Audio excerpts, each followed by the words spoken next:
The clock struck 9, the night cloaked in the quietude of rural Wyoming when the call came in. It was a voice shrouded in desperation, cracking through the receiver with the raw edge of tragedy. Marlene Fisher's words were disjointed, a chilling confession spilling from her lips like an avalanche. "I've shot them," she said, her voice tremulous. "My girls, I had to." The operator, trained for urgency but unprepared for this depth of despair, struggled to stabilize the conversation.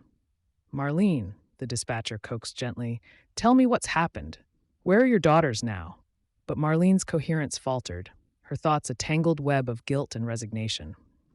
Each question met with fragmented replies as she oscillated between moments of clarity and abject hopelessness. "I'm trapped," she murmured between sobs, "a failure. I couldn't be what they needed." Her words painted a portrait of a woman besieged by unseen battles. The dispatcher, recognizing the gravity of Marlene's revelations, alerted the local law enforcement. The urgency was palpable. A mother confessing to such an unfathomable act required immediate intervention. The call was relayed to police headquarters with all the urgency it demanded, yet the details remained sparse, deliberately obscured by Marlene's fractured state. Within minutes, Bighorn County officers were mobilized, their mission clear, but their understanding clouded by incomplete information. This wasn't a routine burglary or domestic dispute, it was something far more sinister. As officers hastily gathered their gear, a foreboding tension hung over them like a storm cloud ready to break. Inside the speeding patrol car, officers Davis and Reyes exchanged terse words, theories bouncing between them like pinballs in an arcade machine. "What do we actually know?" Reyes asked, his grip tightening on the steering wheel as they raced down the deserted highway. "Not much," Davis replied grimly. "A woman called confessing to shooting her kids, but it doesn't add up with what we know about this area." The neighborhood they headed towards wasn't notorious for violence. It was an unsettling outlier in their routine calls. As they approached the Fisher residence, a grim reality set in. A scene unlike any they had ever encountered awaited them beyond those walls. The night air was pierced by an anguished scream from within the house, a sound that sent shivers down their spines and accelerated their pace towards the front door. Bursting into the house, they were met with chaos, furniture overturned and signs of panic evident in every corner. Their eyes darted across the room until they found two young girls lying still on the floor, their innocence stolen in a moment of unimaginable horror. "We've got two down," Davis shouted into his radio, his voice steady despite his racing heart. "Need medical assistance ASAP." As he called for aid, Reyes moved deeper into the house, following faint cries that seemed to echo from its very walls. In an upstairs room bathed in dim light, they found Marlene crumpled against a wall, bleeding from a gunshot wound that seemed self-inflicted. Her eyes fluttered open briefly as Reyes knelt beside her. "Why?" he whispered softly, not expecting an answer but needing to voice what haunted every corner of his mind. Marlene's lips parted as if to speak again, but no sound emerged, her consciousness slipping away with each passing second. The officers knew time was against them, not just for Marlene, but for any hope of understanding why this tragedy had unfolded. The chilling scene left everyone grappling for answers, an unfinished puzzle scattered across a blood-stained floor. As paramedics rushed past them into action, there remained one haunting question: what darkness had pushed Marlene Fisher over the edge? In their hearts lingered an unresolved dread of what more they might uncover.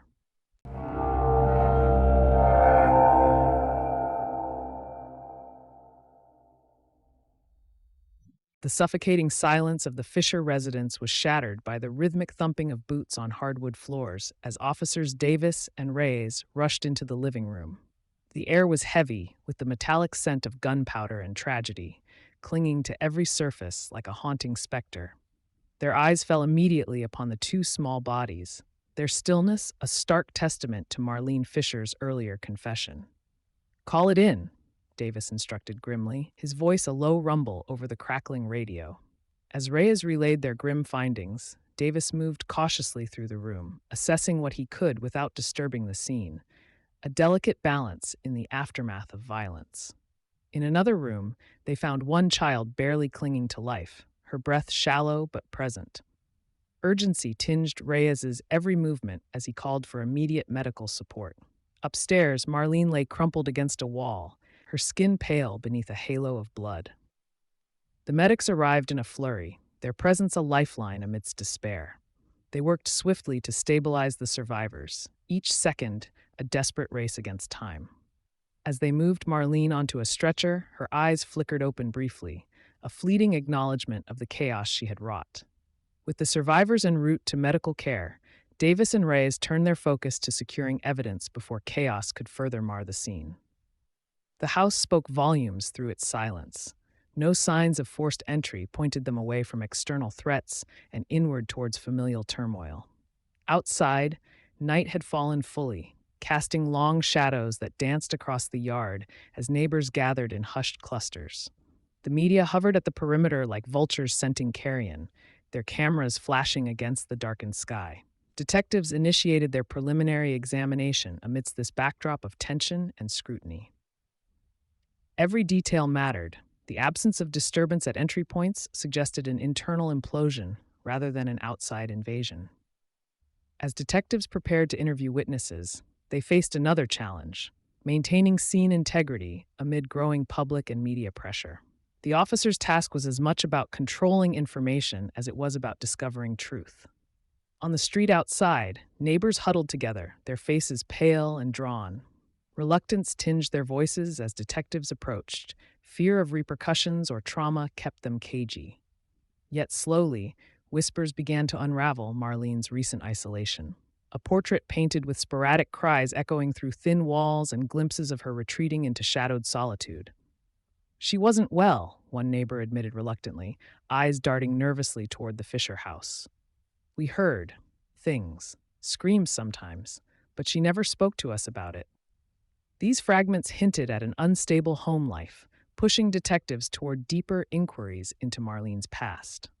With suspicions now swirling around Marlene's state of mind and family dynamics, detectives resolved to dig deeper into what lay behind closed doors, a decision that propelled them toward unraveling a history that might explain such devastating actions. As they prepared to delve into Marlene's personal history, Reyes's phone buzzed, an urgent message from dispatch. New evidence had surfaced in Marlene's belongings. It was a discovery that promised to deepen the mystery further. Inside a hastily opened envelope lay several pages of handwritten notes, Marlene's journal entries that hinted at premeditation and despair long before this tragic night unfolded. But even as they pieced together these troubling revelations, one question loomed larger than ever. What darkness had truly driven Marlene Fisher? As officers stood on that darkened street under flickering porch lights, they knew this was only the beginning, a harrowing journey into a mother's mind where shadows lingered longer than daylight ever dared.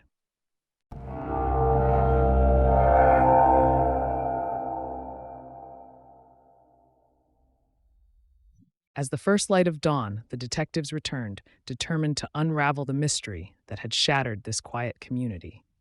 The scene inside was frozen in time, each overturned piece of furniture and scattered toy a silent testament to the chaos that had erupted. Detective Reyes, his expression set with grim determination, led the way.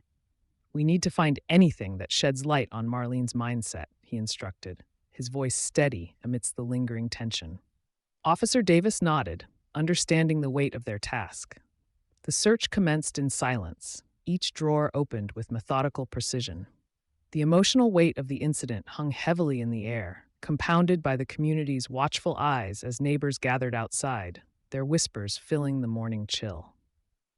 In a small dresser hidden away in the corner of Marlene's room, Reyes found what they hadn't dared hope for: a stack of journals bound together by an old ribbon. "Here," he called softly to Davis, holding up the discovery with care.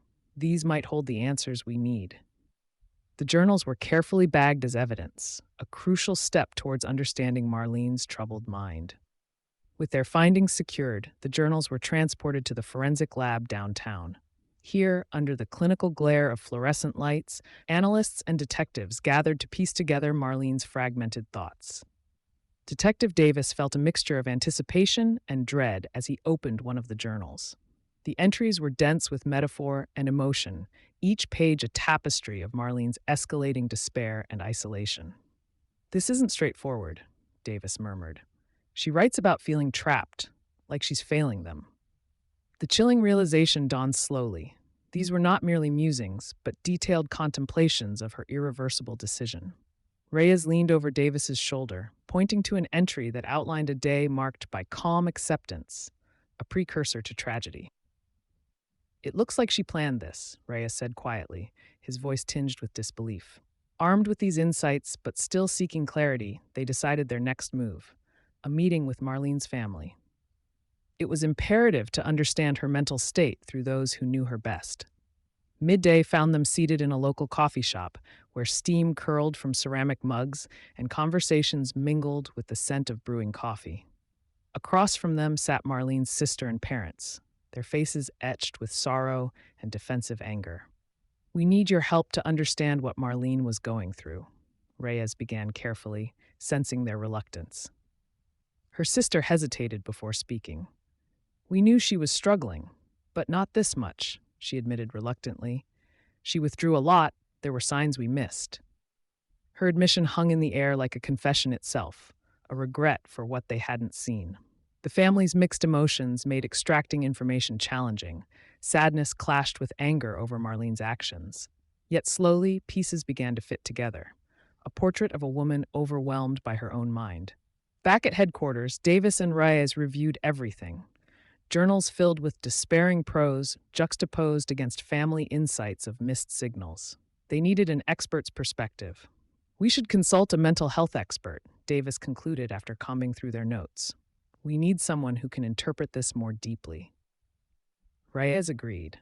Understanding Marlene's psychological state was crucial to piecing together this tragedy. As they prepared for this new avenue of inquiry, an unsettling message arrived from forensics. Hidden within one journal was a coded note suggesting there might be more than what they'd uncovered, a suggestion of something or someone influencing Marlene beyond her internal demons. This revelation cast new shadows over their investigation. Who or what else could have driven Marlene Fisher? As questions multiplied in their minds, one thing was clear: they were only at the edge of unraveling a much darker truth.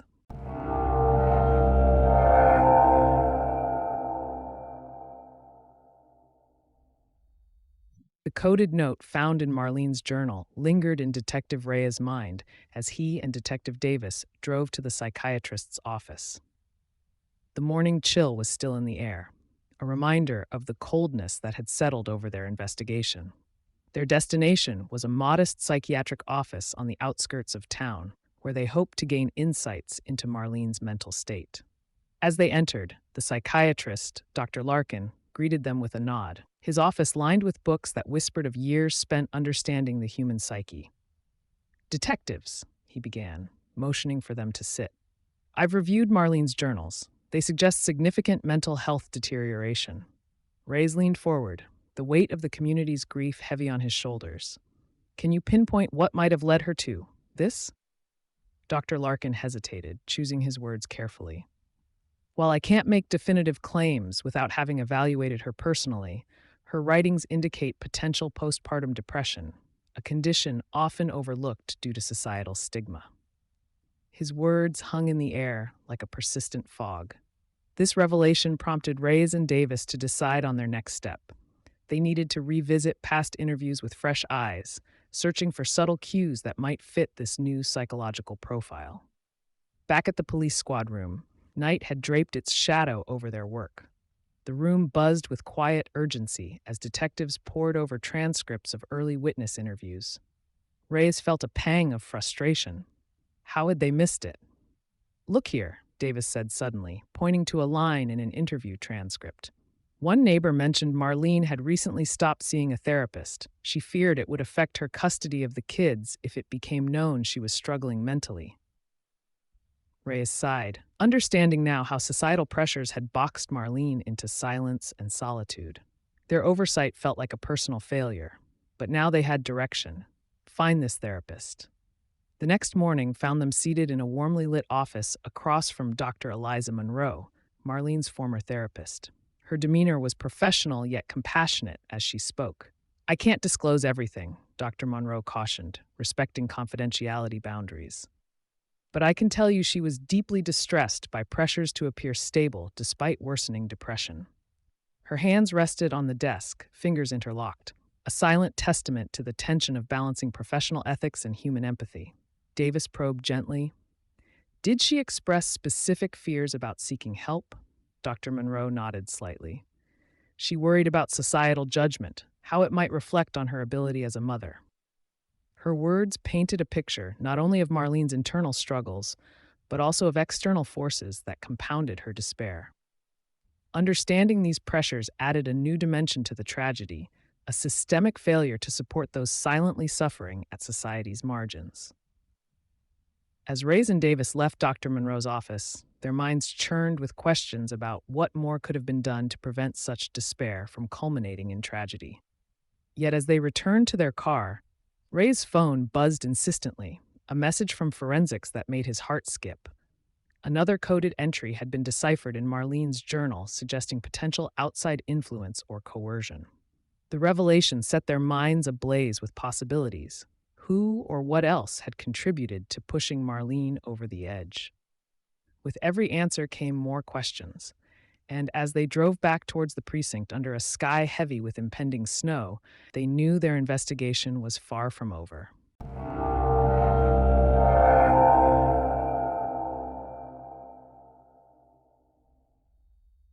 The coded revelation from Marlene's journal echoed in Raya's mind as he stood among a sea of mourners at the community center. The vigil for the Fisher children cast a somber glow over Bighorn County, candles flickering like fragile beacons against the encroaching night. The air was thick with grief, yet there was a palpable undercurrent of determination to extract meaning from tragedy. As the community gathered to honor the lost lives, tensions simmered beneath the surface. Some voices rose, demanding justice and retribution, while others called for compassion and understanding, advocating for mental health awareness. The clash of perspectives underscored the complexity of the tragedy, a mother driven to an unfathomable act by unseen demons. Detective Reyes observed quietly, recognizing the necessity of addressing both pain and prevention. Community leaders took to the podium, unveiling initiatives aimed at bolstering mental health support systems, a direct response to Marlene's unspoken struggles. These efforts were born from a painful realization. Had Marlene received timely help, this tragedy might have been averted. Reyes and Davis exchanged weary glances, knowing their work was far from over. They needed to compile findings for the district attorney, an effort to create preventative frameworks to avert similar future tragedies. The vigil's conclusion marked a transition from mourning to action, as Bighorn County resolved not to let this happen again. Back at the police station, the briefing room buzzed with quiet urgency as detectives convened to finalize their report. The internal conflict was tangible. Each detective wrestled with their professional duty and personal emotions stirred by public outcry. Reyes began summarizing their comprehensive findings. Marlene's untreated mental health issues amplified by societal pressures. We missed it, he admitted, his voice tinged with regret. Her cries for help were there, in her actions, in her isolation, but they went unheard. Davis nodded solemnly. Our focus now is prevention. We need systems in place that recognize and address these cries before they escalate. Their resolve hardened into a commitment to change, a promise that Marlene's story would not end in vain. The briefing concluded with a clear directive: prepare for public disclosure. The detectives knew their narrative must balance accountability with empathy, aiming to transform grief into proactive measures. The following day dawned bright and cold outside the police station, where a crowd had gathered for the press conference. Cameras clicked incessantly as Reyes approached the podium, flanked by Davis and community leaders. Addressing the assembled press and public, Reyes spoke with deliberate care. Today we discuss not only what went wrong, but how we can prevent it in the future, he began, his voice steady yet imbued with emotion. He outlined the investigation's findings, focusing on Marlene's mental health struggles overshadowed by societal expectations, an invisible burden that led to tragedy.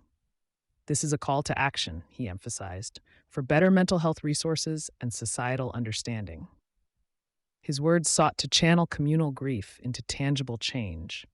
As Reyes concluded, he felt the weight of both scrutiny and hope from those before him, a delicate balance that would determine how Bighorn County moved forward. In the wake of his address, whispers of agreement rippled through the crowd, a shared acknowledgement of collective responsibility. As they dispersed into the crisp afternoon air, there lingered an unspoken commitment among them. Never again would they allow silence to foster such despair. Yet as Reyes glanced back at the fading crowd and up towards the wide Wyoming sky, an unsettling thought shadowed his mind. Had they truly unearthed everything? In solving one mystery lay another, the silent specter of societal failure that might yet elude their grasp.